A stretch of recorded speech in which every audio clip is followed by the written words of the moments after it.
계시록 강의 23번째 시간 시작하도록 하겠습니다.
기도드립니다. 주님께서 우리에게 허락하신 날들을 우리 모두가 잘 살게 하여 주옵소서. 비가 오면 비를 맞고 해가 나면 해를 쬐면서 자연 속에 잘 살게 하여 주옵소서. 걱정 근심의 스트레스를 가슴에 담고 밀려드는 일에 치이지 않으려고 죽을 둥살둥 달려가지 말게 하시고 나누고 사랑하며 그렇게 살아가게 하옵소서. 피할 수 없다면 기꺼이 환영하고 얻을 수 없다면 넉넉하게 포기하는 유유자적한 삶을 살게 하옵소서. 잘못을 변명하기보다는 사랑으로 깨닫게 하시고 기다림이 기쁨이 되는 인내이게 하옵소서. 누구의 말이나 귀 기울일 줄 알고 지켜야 할 비밀은 끝까지 지키게 하옵소서.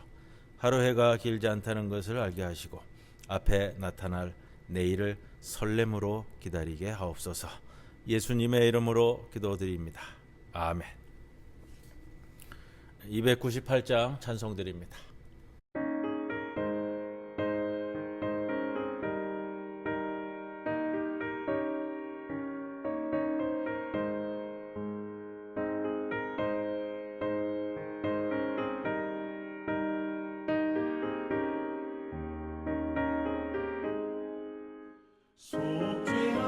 속죄하신 구세주를 내가 찬송하리라. 내게 자유 주시려고 주가 고난당했네. 그 신사랑 찬양하리. 나의 죄 사하려고 십자가에 죽임당한 나의 주 찬양하리. 내가 구원받은 증거 기뻐 전파하리라. 내 죄 모두 담당하신 주의 사랑 크셔라. 크신 사랑 찬양하리. 나의 죄 사하려고 십자가에 죽임당한 나의 주 찬양하리.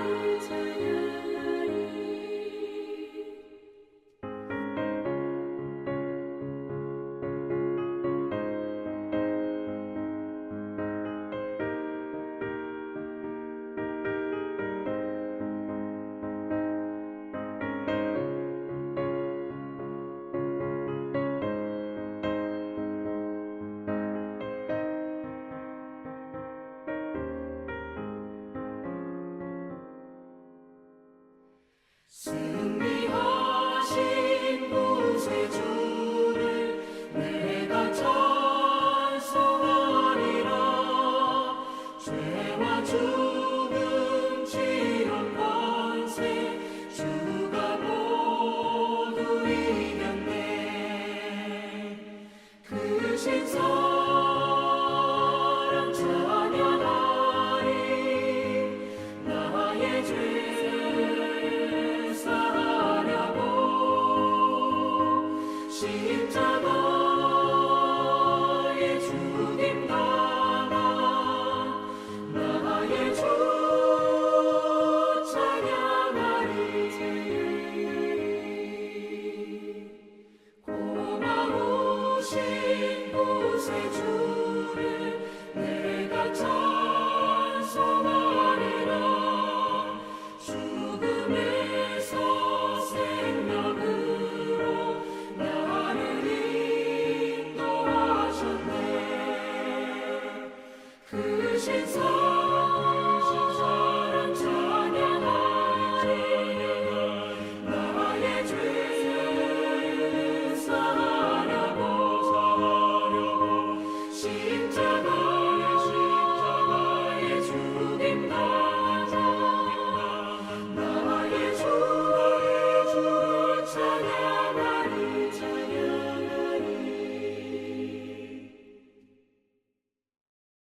오늘 계시록 23번째 시간이고요. 12장 1절로부터 12절까지의 말씀 봉독하고 말씀 나누도록 하겠습니다. 하늘에 큰 이적이 보이니 해를 옷 입은 한 여자가 있는데 그 발 아래에는 달이 있고 그 머리에는 12별의 관을 썼더라. 이 여자가 아이를 베어 해산하게 되매 아파서 애를 쓰며 부르짖더라. 하늘에 또 다른 이적이 보이니 보라, 한 큰 붉은 용이 있어 머리가 7이요 뿔이 10이라. 그 여러 머리에 7 왕관이 있는데 그 꼬리가 하늘의 별 3분의 1을 끌어다가 땅에 던지더라. 용이 해산하려는 여자 앞에서 그가 해산하면 그 아이를 삼키고자 하더니 여자가 아들을 낳으니 이는 장차 철장으로 만국을 다스릴 남자라. 이 아이를 하나님 앞과 그 보좌 앞으로 올려가더라. 그 여자가 광야로 도망하매 거기서 1260일 동안 그를 양육하기 위하여 하나님께서 예비하신 곳이 있더라. 하늘에 전쟁이 있으니 미가엘과 그의 사자들이 용과 더불어 싸울세. 용과 그의 사자들도 싸우나 이기지 못하여 다시 하늘에서 그들이 얻을 것을 얻지 못한지라. 큰 용이 내쫓기니 옛 뱀 곧 마귀라고도 하고 사탄이라고도 하며 온 천하를 꿰는 자라. 그가 땅으로 내쫓기니 그의 사자들도 그와 함께 내쫓기니라. 내가 또 들으니 하늘에 큰 음성이 있어 이르되 이제 우리 하나님의 구원과 능력과 나라와 또 그의 그리스도의 권세가 나타났으니 우리 형제들을 참소하던 자 곧 우리 하나님 앞에서 밤낮 참소하던 자가 쫓겨났고 또 우리 형제들이 어린 양의 피와 자기들이 증언하는 말씀으로써 그를 이겼으니 그들은 죽기까지 자기들의 생명을 아끼지 아니하였도다. 그러므로 하늘과 그 가운데에 거하는 자들은 즐거워하라. 그러나 땅과 바다는 화 있을진저 이는 마귀가 자기의 때가 얼마 남지 않은 줄을 알므로 크게 분내어 너희에게 내려갔음이라 하더라. 오랜만에 요한계시록 강해 이어갑니다. 요한계시록 강해 23번째 시간, 오늘 12장에 대한 말씀인데, 요한계시록은 우리가 좀 전제가 있잖아요. 로마의 제국주의와 우상 숭배적인 체제에 맞서서 비폭력적으로 저항하는 그리스도인들을 위로하고 격려하는 저항문학이다. 이런 전제하에 우리가 출발을 했습니다. 12장 1절로부터 15장 4절까지 이르는 단락은 요한계시록의 중심적 단락이다, 이렇게 말씀을 드릴 수 있습니다. 그렇기 때문에 오늘 12장부터 시작되는 내용들을 좀 자세히 볼 필요도 있고요. 이 단락은 주로 신화적인 내용들, 또 상징적인 내용들을 좀 많이 포함하고 있습니다. 앞에서 보던 내용들보다는요. 요한계시록 저자 요한은 하나님과 그의 예수가 세계를 다스리는 모든 권력을 쥐고 있다라는 확신 속에 이제 시작합니다. 그런데 현실은 로마가 모든 것을 좌지우지하고 있는 강대국이고, 하나님과 예수를 믿는 그리스도인들은 그 아래에서 박해를 당하고 있습니다. 또 제국의 모든 공론장들은 로마의 절대적인 권위를 선전합니다. 로마는 로마의 평화라는 담론을 통해서 로마 제국의 지배를 합리화하고 정당화하고 로마 제국의 절대적인 권력, 또 앞으로 이루어질 로마 제국의 영원한 지배에 대해서 선전합니다. 이런 상황 속에서 12장과 13장에는 이제 신화적인 내용들이 보이는데, 이런 환상 속의 신화적 내용들, 이야기들은 로마의 공론의 장에서 예전에도 좀 말씀을 드렸습니다. 대항담론으로서의 주어진다라는 것이고요. 요한은 계시를 통해서 본 환상들을 신화적으로 묘사하고 있습니다. 오늘 본문 내용도 그런데 그 임신한 여인에 대한 내용, 이 머리와 열뿔을 가진 무시무시한 붉은 용, 또 만삭의 여인이 낳은 아이를 삼키려고 했지만 하나님이 그 사내 아이를 하늘 보좌로 데려갔기 때문에 실패했고, 또 용이 천상의 전쟁에서 패배해서 땅으로 쫓겨나가는 거, 추방당하는 거, 그리고 이제 10절 이하에서는 하늘에서 용에 대한 승리를, 용에 대한 전쟁을 통해서 하늘에서 승리한 것을 축하하는 예전의 모습이 보입니다. 이게 오늘 함께 나눌 12절까지의 내용입니다. 자, 그런데 신화적인 내용이다, 상징적인 내용들을 많이 담고 있다 해가지고 이러한 이야기들이 비역사적인 사건이다, 이렇게 이야기하는 것이 아니고 오히려 역사적인 이야기입니다. 이 신화적인 표현을 통해서, 표현이 신화적인 거고요, 로마 제국의 이 악마적인 권력 구조를 예리하게 분석해내고 폭로하고, 또 그런 구조 속에서 날마다 기만과 배제를 통해 제외되고 있는, 그렇게 억압받고 있는 약자들의 현실을 드러내는 신화적인 이야기로. 그래서 이런 신화적인 이야기들은 로마 제국주의를 은유적으로 비판하는 내용을 담고 있습니다. 이런 신화적 이야기들은 이러한 로마 제국의 비판과 폭로를 통해 억눌린 그리스도인들에게 주는 역할이 있습니다. 바로 그리스도인들의 정체성을 확고하게 하고 그들의 저항력을 제공하는, 조금 어려운 표현이라면 반제국적 대항 담론이다. 제국주의에 반하는 담론을 안고 있는, 저항적 담론을 담고 있는 그런 신화적 이야기다라는 겁니다. 이게 노골적으로 얘기할 수가 없기 때문에, 노골적으로 로마 제국, 또 노골적으로 뭐 로마의 황제 누구 이렇게 나가면 공개적으로 표현한 것에 굉장히 큰 억압이 당할 수 있기 때문에 신화적인 요소를 담아서 이야기식으로 상징적인 표현으로 나가는 겁니다. 로마의 제국주의가 지배하는 폭력의 역사는 그러나 지금처럼 영원히 지속되지는 않을 것이다. 하나님과 그리스도의 오심을 통해, 그리고 오심으로 인한 그 심판으로 이 폭력의 역사가 이제 끝장을 볼 것이고, 하나님과 그리스도가 통치하는 새로운 역사, 하나님 나라의 도래를 이야기하는 겁니다. 그래서 임신한 만삭의 여자와 7머리를 가진 붉은 용, 요한이 본 이 천상의 이적에 대한 환상, 유대적인 전승과 당시 지역의 이 지중해 지대에 널리 퍼졌던 문화적 전승 자료들을 사용한 새롭게 꾸민, 이게 뭐 아무것도 없는 뭐 무에서 창조돼서 쓰여지는 것이 아니고요. 유대적인 전승, 또 지중해 지역에 이 로마 제국주의에 널리 퍼져 있었던 그런 전승 자료들을 이렇게 묶어내 가지고 상징적으로 은유적으로 표현하고 있지만, 그러나 그 내용을 아는 사람들은 이게 무엇이다라는 것을 알아차릴 수 있는, 그렇게 나가는 거예요. 그래서 용이라든지 로마 제국을 빗대서 로마 제국을 바벨론에 빗댄다든지, 뭐 악마, 사탄, 뱀, 용 이렇게 이제 표현되는 겁니다. 특히 임신한 여자와 용에 대한 이야기는 주변 세계의 신화적인 내용을 많이 녹여내고 있다라고 신학자들은 얘기하더라고요. 그래서 첫 번째, 오늘 12절까지의 말씀을 중에서 1절에서 6절까지의 말씀을 좀 함께 나누면, 요한계시록 저자는 환상 속에 임신한 여자와 7머리와 10뿔을 가진 무시무시한 큰 붉은 용을 보았습니다. 이 여인은 만삭이고요, 또 출산의 진통 때문에 아파서 부르짖고 있습니다. 그런데 큰 붉은 용, 그 여자 앞에서 곧 태어날 아기가 나오면 삼키려고 기다리고 있습니다.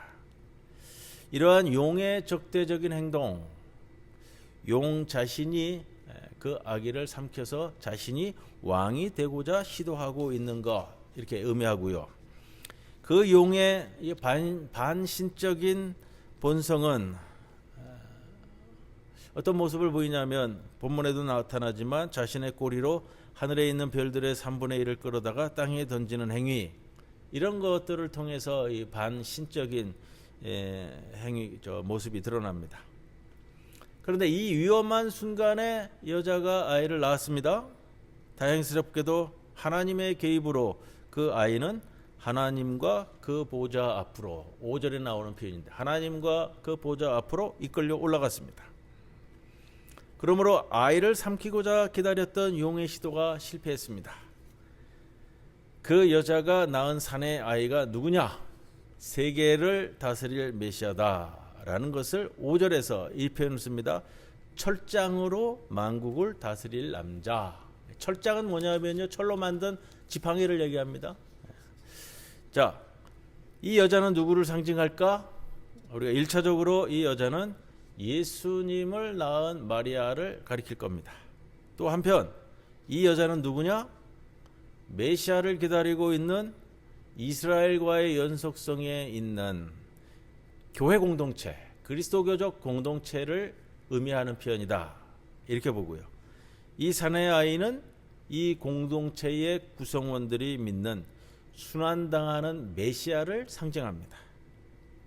이 여자를 치장하고 있는 해와 달, 그리고 그녀가 머리 위에 쓴 면류관의 12별, 이거는 이제 이스라엘의 12지파를 상징하는 표현이고요. 요한이 이 여자를 그러한 이 별, 달, 해로부터 아름답게 치장한 것은 교회 공동체가 그 뿌리가 이스라엘에 있다라는 것을 나타내고자 하는 표현입니다. 태어날 아이를 삼키려고 기다리는 무서운 용 앞에서 무력한 여인으로부터 태어난 이 아이가 천상적 보좌로 이끌려 올라갔다라는 것은 로마가 집행한 십자가 처형을 통해 예수님의 죽음과 하나님을 통한 부활의 사건을 의미합니다. 그런데 이 신화적 이야기에서 예수님의 십자가 처형과 부활은 생략된 채로 은유적으로 표현합니다. 그리고 하나님이 광야로 피신한 그 여자를 1260일 동안 양육할 것이다. 이 광야로 피신한 그 여자를 1260일 동안. 자, 이것은 하나님이 교회 공동체를 지금부터 종말까지 보호하고 지켜줄 것이다 라는 것을 의미하는 상징적인 표현입니다. 그게 이제 1260일로 나오는데, 자, 1260일은 무엇을 나타내느냐? 1260일을 달수로 계산하면요 42달이에요. 42달 42개월인데, 자, 광야 그러면 우리가 해방과 자유를 위해서 이집트를 탈출한 억눌린 이스라엘 백성들이 유랑하였던 장소, 그 광야를 늘 이렇게 우리가 생각나게 하고요. 이 42, 42개월이라는 숫자, 42이라는 것은 이스라엘 백성들이 가나안에 들어가기 전에 광야에서 머물러서, 자, 민수기 33장에 보면 42곳에 진을 친 내용을 담고 있어요. 민수기 33장 찾아보시면 되는데, 어디에 진을 치고 어디에 진을 치고 40년 동안 움직이면서 42곳에 진을 쳤는데 그것을 빗대어서 상징적으로 표현합니다. 자, 1260일 또 42달이라는 이 기간, 이거는 교회 공동체가 현재적 시간에서 이 뭐라 그럴까요? 사탄의 조정을 받는 로마 제국의 유혹과 압제에 맞서서 싸우면서 앞에서 표현하는 이 증언해야 하면서 대항해야 할 현재적 시간, 이것을 나타내는 표현이기도 합니다. 이 여자가 또 마리아를 상징하지만 또 교회 공동체를 상징한다라고 말씀을 드렸습니다. 자, 이 여인이 광야에서 1260일 동안 하나님의 보호를 받고 양육된다는 점에서, 자, 그 여자의 남은 자손, 곧 하나님의 계명을 지키며 예수의 증거를 가진 자들이라는 것이 17절에서 우리 다음 주에 나눌 말씀입니다만, 여기서 이제 증명되는 표현입니다. 임신한 여자와 무서운 용에 대한 신화적 이야기, 이 태어난 사내 아이가 천상의 보좌에 이미 그리스도로 앉아 있다는 것, 그 하나님이 권력에 맞선 기독교 공동체의 편에 서서 종말의 날까지 그 공동체를 지켜줄 것이라는 것, 이것을 나타내는 복합적인 표현입니다. 반모섬에 지금 유배되어 있는 요한은 그의 독자들이 이 신화적인 이야기를 통해서 바로 이러이러한 사건들이 일어난다, 하나님이 지켜주시고 하나님이 보호하신다, 이 말씀을 통해 로마 제국의 유혹과 압제에 저항할 수 있는 힘을 실어주는 내용입니다. 그것이 이 신화적인 내용이 되는 겁니다. 자, 두 번째 7절에서 9절까지의 말씀인데, 천상의 전쟁과 용의 패배를 이야기합니다. 하늘에서 일어난 미가엘과 용 사이의 전쟁에 대한 신화적인 이야기, 로마 제국 배후에 있는 이 사탄의 세력이라고 얘기하는 이들의 치명적인 약점과 또 불완전성이라고 할까요? 그것을 나타내는 상징적 신화 이야기입니다. 하늘에서 발생한 미가엘과 용 사이의 전쟁은 영적인 또 초월적인 전투를 의미합니다. 미가엘과 그의 천사들은 하늘에 살아있는 순교자들과 죽은 의인들을 상징하는 겁니다. 용과 그의 천사들은 악의 세력들을 상징하지요. 그래서 용은 옛 뱀, 또 마귀, 사탄, 이런 표현과 동일시됩니다. 마귀는 미혹하는 자, 고발하는 자, 또 헐뜯는 자입니다. 용은 사람들이 거주하는 땅인 온 천하를 미혹하는 자로 규정됐습니다. 천상의 전쟁에서 미가엘과 그의 천사들이 용과 그의 천사들을 이겼습니다. 패배한 용과 그의 천사들은 하늘에서부터 땅으로 쫓겨났습니다. 용의 패배는 옛 뱀, 마귀 혹은 사탄으로 인격화된 악과 불의의 초자연적 세력들의 패배를 의미하는 겁니다. 비슷한 표현을 쓰는데요. 예수님께서도 누가복음 10장 18절에 이런 표현을 씁니다. 예수께서 이르시되 사탄이 하늘로부터 번개같이 떨어지는 것을 내가 보았노라. 하나님은 만물을 창조하셨습니다. 그러나 악과 불의는 하나님에 의해서 창조된 것이 아니라 권력과 자본을 우상 숭배하는 인간들에 의해서 만들어진 겁니다. 하나님을 거짓된 우상들로 대체하는 우상 숭배는 죄와 사회 악의 뿌리입니다. 사탄은 분명히 세계와 이 역사 가운데 존재합니다. 그렇지만 사탄은 이 신화에서 나타내는 건 그거예요. 사탄은 천상의 전투에서 이미 패배했기 때문에 조만간 멸망할 수밖에 없다. 그것을 이제 의미론적으로 이야기해 주는 겁니다. 그리고 이제 10절에서 12절까지는 역사적인 내용도 신화적인 내용도 아닌 예전적인 찬송을 담고 있어요. 용을 이긴 승리에 대한. 자, 위에서 언급된 두 가지 신화적인 내용은 아무래도 주변의 신화적인 내용들의 영향을 받았을 겁니다. 그러나 12장에서 신화적인 내용이 아닌 부분이 있는데 바로 이 10절에서 12절까지의 예전적 찬송에 대한 내용입니다. 하늘에서 승리의 탄성이 울려 퍼집니다. 순교자들은 어린 양의 피와 그들의 증언의 힘으로 용을 이겼습니다. 어린 양의 피는 십자가 처형을 감수한 충실한 증언자로서의 예수의 피이고, 용을 정복하고 용의 초월적이고 영적인 힘을 빼앗은 순교자들의 증언의 힘의 원천은 처형당했지만 부활하여 천상의 보좌에 앉아있는 어린 양입니다. 그러므로 이들의 승리는 비폭력 수단을 통한 승리입니다. 이제 그들이 갈망한 대로 용은 패배해서 추방되었고 하나님과 그리스도의 권세가 나타났습니다. 하나님과 그리스도를 찬양하는 데 사용되어지는 용어들인 구원, 능력, 나라, 권세, 이 좀 정치적인 용어들이에요. 이건 하나님의 나라의 도래가 물론 하나님의 계획과 은혜에 달려 있지만, 자, 중요한 점이 그겁니다. 우리 모든 것이 이루어지는 것은 하나님의 은혜에 의해서 달려져 있지만 제국이 지배하고 있는 이 땅 위에서 숨쉬고 있는 살아있는 자들, 산자들이 용을 정복한 예수의 피와 이미 죽어서 순교자가 되어서 저 천상에 머무르는 그들의 증언을 기억하면서, 기억연대라는 말씀을 많이 드렸습니다. 기억해내고 또 그것을, 그 증언과 그것을 또 증언하고 이 땅에서 다시 증언하는 거예요. 그들을 기억하면서 그들이 행한 일에 대해서, 그들이 증언하였던, 그들이 왜 순교당했는지에 대해서 다시금 이 땅에서 증언하고 또 비폭력 저항을 통해서 정치적, 경제적, 사회적 그리고 문화적 영역의 우상 숭배적 세력들을 극복하기 위해서 오늘도 부단히 싸워야만 하는 것, 그거를 인벌브 시키는 거예요. 그걸 우리에게 계속해서 알려주는 내용이 바로 이겁니다. 이 찬송이 거기에 근거하고 있는 거예요. 천상의 전쟁에서 패배해서 추방당한 용은 참소하던 자로 지칭되었습니다. 여기서 말하는 자는 천사입니다.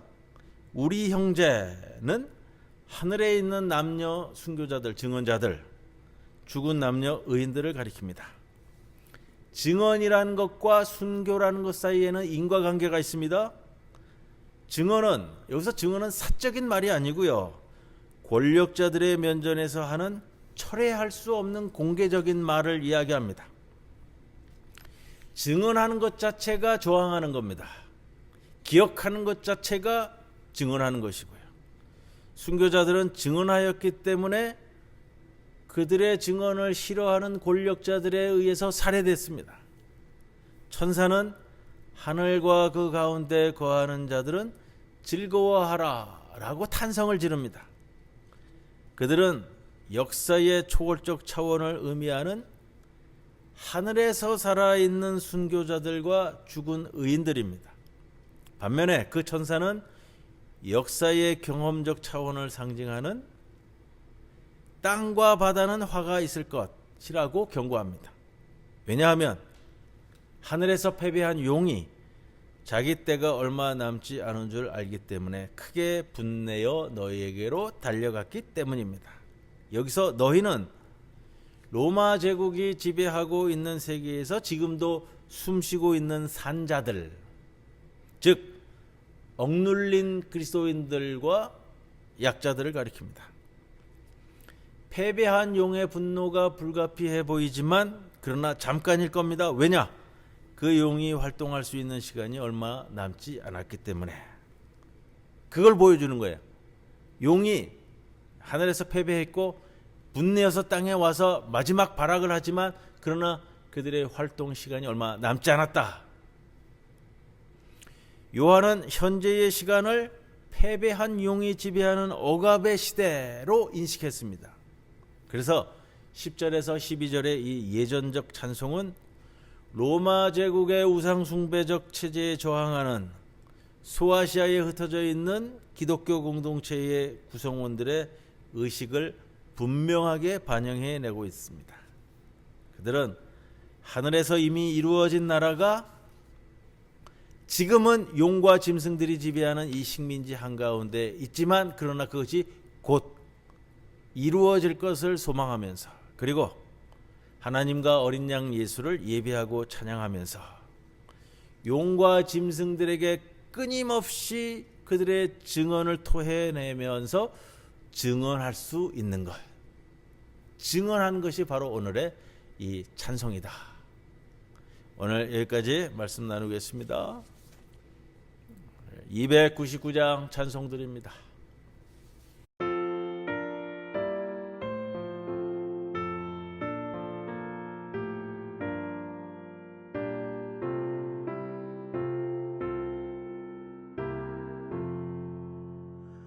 하나님 사랑은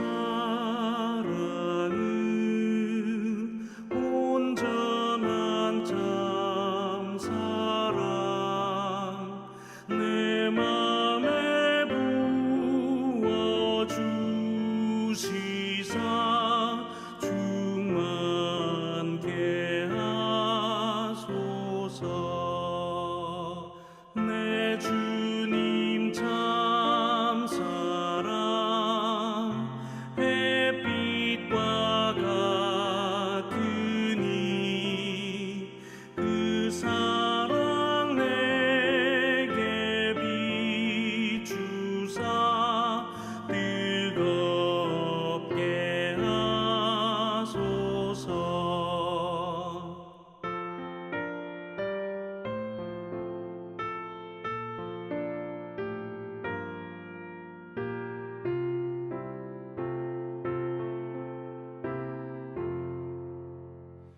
그 사랑 앞에는 풍파도 그치며 어두운 밤도 환하니 그 힘이 크도다 하나님 사랑은 온전한 참 사랑 내 맘과 영에 채우사 새 힘을 주소서